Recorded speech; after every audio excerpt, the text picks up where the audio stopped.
హోంమంత్రి అనిత గారు ఏమంటున్నారు అని అంటే 1100 మందిని పోలీసులు డిపార్ట్మెంట్ వాళ్ళని పెట్టాము, దానికి అవసరమైతే డిబేట్కి నేను రెడీ అంటున్నారు. రాష్ట్ర ప్రజలకి ఈ డిబేట్ అవసరం లేదండి. మీరు సూపర్ 6 అని ఇచ్చినటువంటి దొంగ హామీలకి మీరు డిబేట్కి రావాలనుకుంటే రండి. లేదు వాలంటీర్లకి 10,000 ఇస్తానని చెప్పి ఇవాళ అసెంబ్లీలో వాళ్ళ మీద జోకులు వేస్తున్నారు కదా, దీనికి డిబేట్కి వస్తానంటే రండి. లేదు పేదరిక నిర్మూలన మాకు చేత కాదు, తీసుకెళ్ళి ప్రైవేటు వ్యక్తులకి అప్పు చెప్తామని చెప్తున్నారు కదా, దీనికి డిబేట్ పెట్టండి.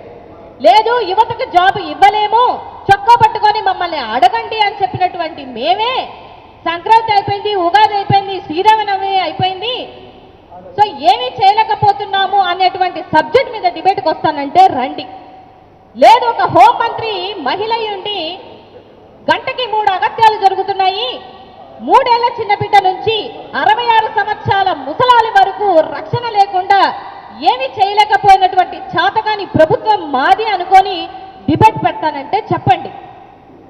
ఇన్ని అగత్యాలు ఇన్ని ఈ రాష్ట్రంలో జరుగుతుంటే రావణ కాస్త అవుతుంటే వాటి మీద డిబేట్లు పెట్టకుండా, వాటి మీద ఏ రోజు స్పందించకుండా ఇవాళ మీరు ప్రెస్ మీట్లు పెడుతున్నారు. దేనికి పెడుతున్నారో, మీ పదవులకి మీరు ఎంత న్యాయం చేస్తున్నారో, ఒక హోంమంత్రిగా ఉండి ఎంతమంది మహిళలకి మీరు న్యాయం చేయగలుగుతున్నారో అని మీ మనస్సాక్షి మీద ఒట్టేసుకొని చెప్పాల్సినటువంటి బాధ్యత మీ మీద లేదా?